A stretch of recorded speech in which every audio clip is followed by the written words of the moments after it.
Fnatic versus PRX. This one might look a bit like a frag movie, but we have some good rounds added in there as well, some good reactions, some good prep. Durka, first 3 rounds and was on 10-1. This was the pistol that he started off with, getting 4 kills. Really pivotal. It was actually a 2-on-2 and then a 1-on-1. So if that round went differently, it could have been a different scoreline. Not saying they would have won, but definitely a closer scoreline. Obviously, anti-eco, they won out pretty cleanly. And then we had this round here where the time was low.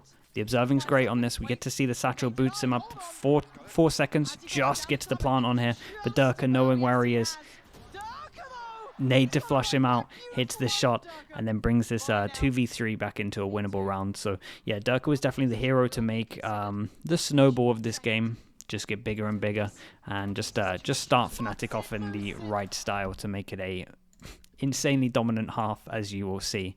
This was a good example of just PRX game plan. A lot of time at the beginning it was over towards C, just wanting to take C really early. They managed to get the kill like this, and Fnatic's reaction was pretty nice on this. 2 lurkers, as we can see, just trying to get map control. Durka goes aggro, takes the 1-on-1, and they do a similar situation here once they spotted this out. So managed to bring the 4v5 into a 4v3 real fast. Was impressed with that, and it was just a good round to show the game plan from PRX. Then attack timeout happened, and they changed their approach, and it was pretty much just going over towards A.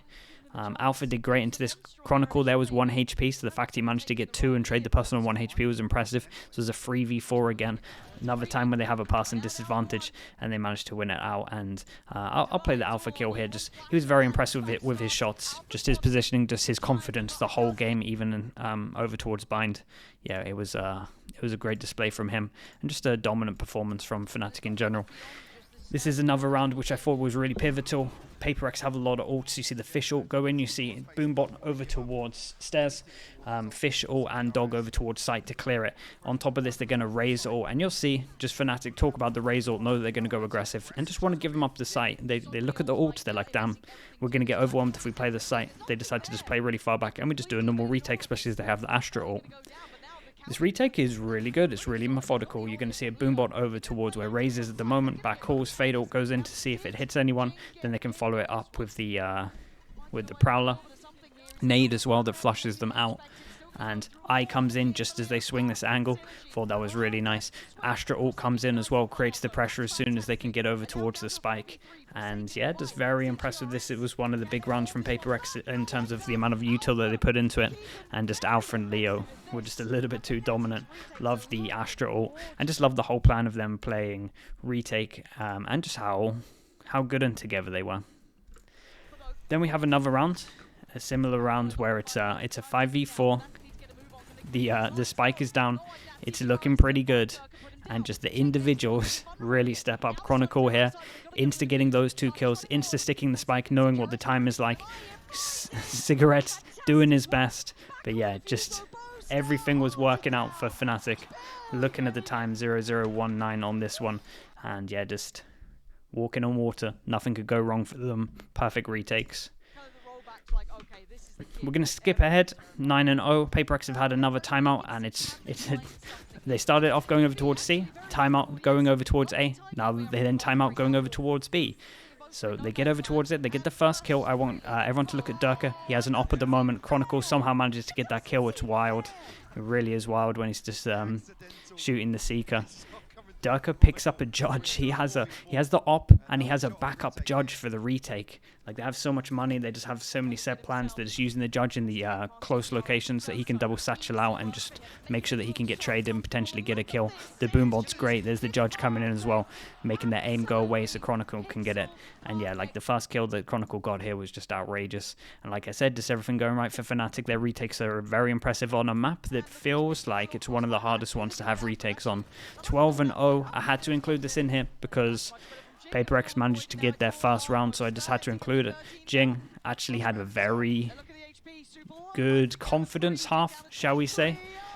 Just having a crazy half in the end, even though they were backs up against the wall, 12-0, managing to make it a little bit closer. Like I said, just taking over some rounds. This was a perfect example.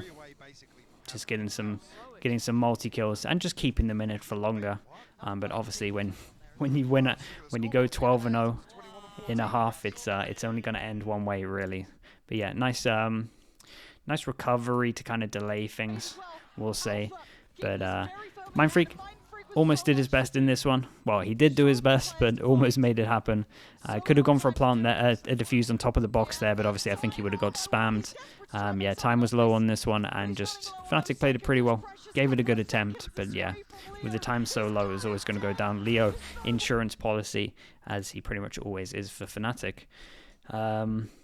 What else can we say about it, really? Jing, like I said, had a really good second half. Like, if you look at it, he went 16-3. Like, the ACS is 6-6-8, but obviously when they're this far back against the wall, it's a little bit rough for him. But overall, in general, Durka, insane. Alpha Chronicle, really good. And yeah, just the whole team played great.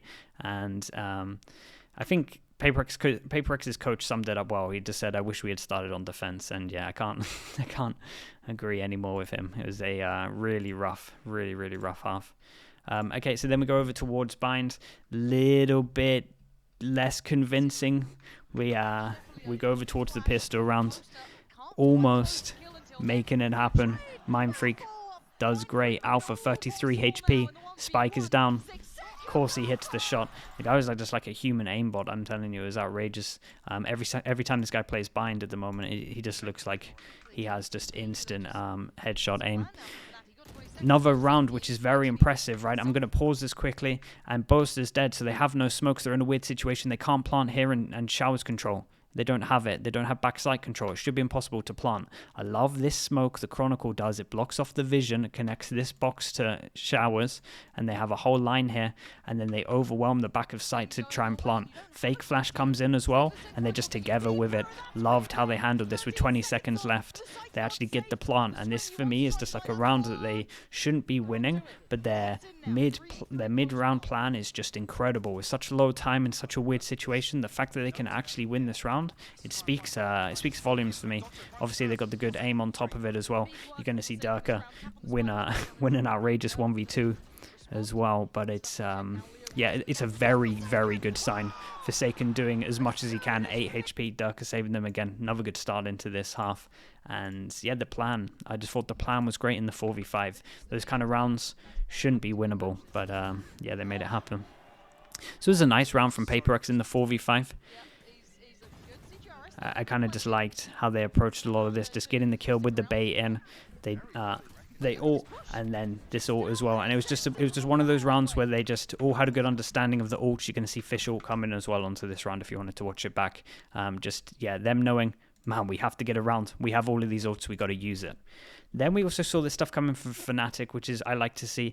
They had, on both attack and defense, they had these rounds that were kind of playing against the tendencies of how PaperX like to play. You see this smoke that's just gone down below us. This is how PaperX are playing at the moment, right? They make this the choke point instead of this one further back. And a lot of the time, it's just harder to get through here, makes them use your dog util. And it also means that the wall that is like this, right, just goes along here with the smoke that can potentially be here. It just means that you can't have the lurk presence once you're fighting beyond this. So that's why they're doing this smoke that you see at the bottom of the screen now.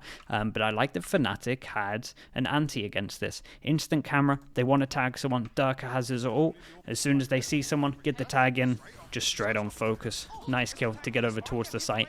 And yeah, just a little play that worked against what they saw PaperX doing against DRX in the other rounds. In the other game, sorry. Then we had this round as well. It's a 1v3. So we had the 1v2 from Durka to win them the bonus round. And now we're here. If PaperX loses, their money's reset. The 1v3 into the 1v2. And yeah, I just felt like Alpha played this so well. He's just super, super patient. We'll fast forward it ever so slightly. Time is just ticking. Forsaken still searching. Has the cove though. And yeah, Alpha, I loved how he played this. Just very impressive. Like I'm saying, individually on Bind, he's looking like one of the best, if not the best. Chronicle's actually giving him a run for his money, for sure. So yeah, that was a 1v2 that we saw from Durka, 1v3 that we saw from Alpha, and now Who would have thought? Another 1v2. Dog goes in. Durka uses their smoke against them to hide, trying to catch the element of surprise, almost get to this kill. Good reposition from him. If he gets a kill, he gets his ult as well. Perfect in a one-on-one when the spike is down, because obviously if you can just hit them with your ult, you know they can't defuse. And yep, just perfectly played, like I said, using the smoke to dodge the dog and reposition to get the first kill was perfect. Loved everything about it. And he really is, in my mind, cementing himself as like one of the best, if not the best at the moment. It was normally between, like, if we're talking duelist, normally between him and Aspas, but felt like he's going above and beyond. He's the only duelist which I'm like, I don't know if I prefer his Jet or his Raze. And normally there's always one where I'm just like, this is what I prefer from them. This was a good round that was kind of close from Leo as well. That round before, though, I just saw in the replay that I was talking about, just Leo going above and beyond as well. Just when, this is the thing, they're the raid boss team. They're all raid bosses, and they just take turns in just doing ridiculous plays, and they have good strats to boot. Chronicle into the pistol, giving them the best start to make this one. Dominant to secure it. Just a 4K from him. Really nice shots. Yeah, just what can you do against this team sometimes? That's the thing. What can you do against this team? This was just nice. Another clip from Leo as well. Doesn't even react, of course. Just another day for him. Yeah, and like I'm telling you, it's the team of raid bosses. Jing gets the buff at 12 again, right? He's back up against the wall, can't lose any more rounds, and Jing starts fragging out a little bit, winning them some rounds, making it a little bit closer. Nice 2K from him in the 2v2, but yeah, kind of a little too late. I did just want to point this out. Boaster as well, they had a good anti. So a lot of times they were just doing this approach, right? They were 2-3. And I'm pretty sure they looked at the PRX game against PRX and they only really hit B fast at the beginning by doing their same hit that they do once they have this map control, right? Just over towards here. And so as soon as he hears the dog, he's just throwing his molly here.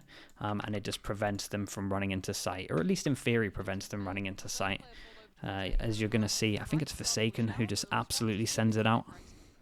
Yeah, so the molly's meant to stop them so that he has time to smoke. And basically the whole plan that they had was to just make sure as well that they could get a rotate over in time for them to go out. So I like that from both, so I just wanted to highlight that in terms of some of the anti coming into play here again. PRX managed to get a few rounds, managed to get over towards the site, and then we actually had a tactical timeout from Mini, and the big change up was 3, right? I said that there was 2 starting over towards B, they now had 3-2 at the beginning of the rounds, and that was the big change. So now Chronicles moved over towards B, and they've stopped their anti with the molly. And yeah, just like I said, that extra person on site, especially when this ult is here, everyone's trying to dodge it. Really nice ult from him. And yeah, just the numbers being here for this one. Nice timeout from Mini. Nice plan into this. Devi has to 1v3. Not able to do it. Chronicle with another 4K. And that sealed it. It was a very dominant game. Very, very dominant game. Yeah, and I'm just excited. Hopefully, I'm still holding out hope that PRX can get something there. I know that in an interview they said he's definitely not here for the first 2 games. The first 2 games are now done, so maybe. I'm holding out some hope that we see him, but I imagine very unlikely. And then, yeah, just Fnatic looking great. Fnatic against EG is definitely the most hype matchup that I think we're going to have. They're both looking in top form. I think this is the best that I've seen Fnatic looking. But it's still, we've only seen 4 maps from them, so not entirely sure at the moment. Don't know what some of their map pool is like. And the big talking point is when Fnatic play EG, are they going to play Fracture? Because they normally permaban Pearl, which would mean that they're going to play Fracture. And I think their Fracture's not too bad. So it could be interesting if they want to take it there or if they want to get rid of Fracture. So yeah, that's what I'm excited for. And yeah, pretty much a fun game. I wish something was here to make this a different affair, make this a closer game. This was like the game that I was kind of most. This was before the tournament. This was the matchup I was most hyped up for. So yeah, a little bit devastated that we didn't get to see the full potential of it, but hopefully it champs. Yeah, if you like this kind of content, let me know in the comments. Give me some likes, and yeah, I'll see you on the next video. Peace.